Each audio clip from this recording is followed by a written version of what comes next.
My dear friend, let us take a moment together.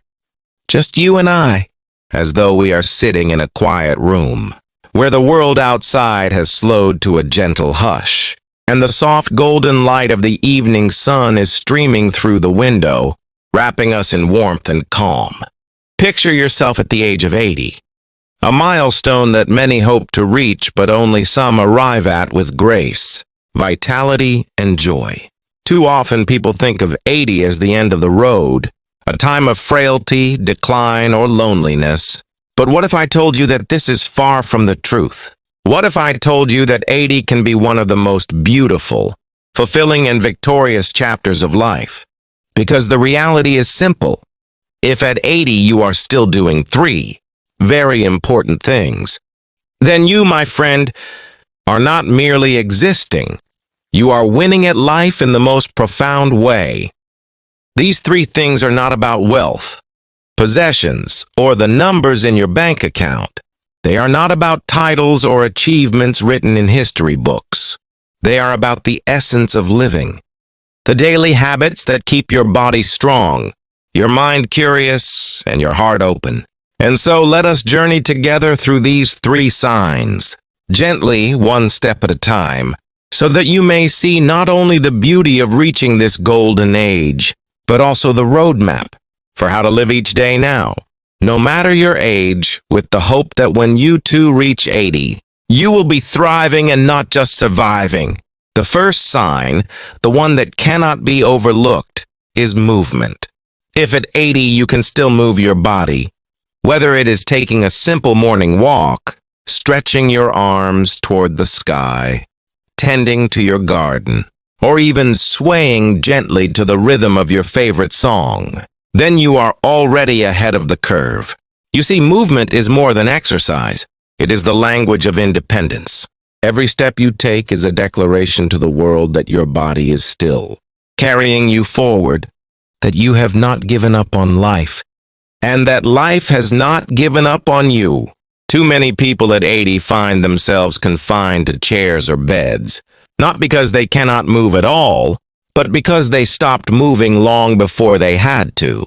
If you still wake each morning and walk to the kitchen to make your tea, if you still climb the few steps to your porch, if you can still reach down to tie your shoes, you are winning in ways that cannot be measured. Movement preserves dignity. It keeps the muscles strong, the joints flexible, the heart pumping, and the lungs expanding with the breath of life. It keeps you steady on your feet and lowers the chances of falling.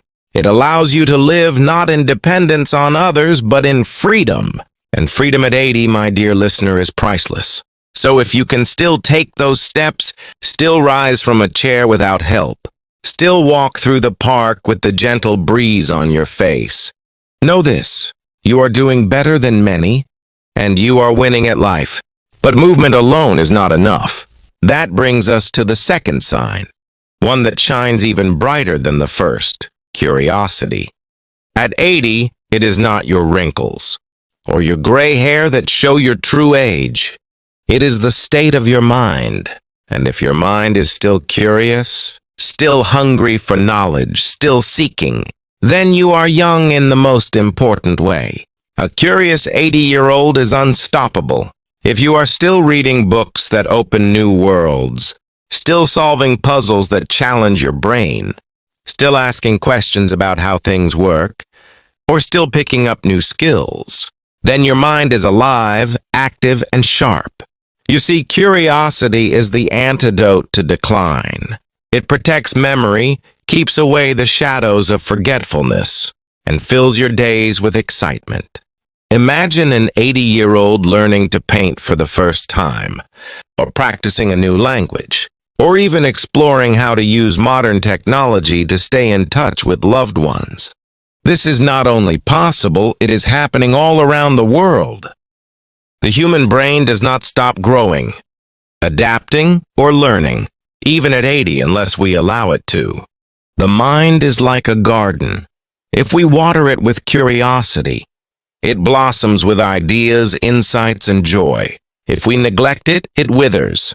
So if you, at 80, are still learning, still reading, still laughing at new jokes, still curious about the stars in the night sky or the meaning of a poem you just discovered, then you are truly winning at life.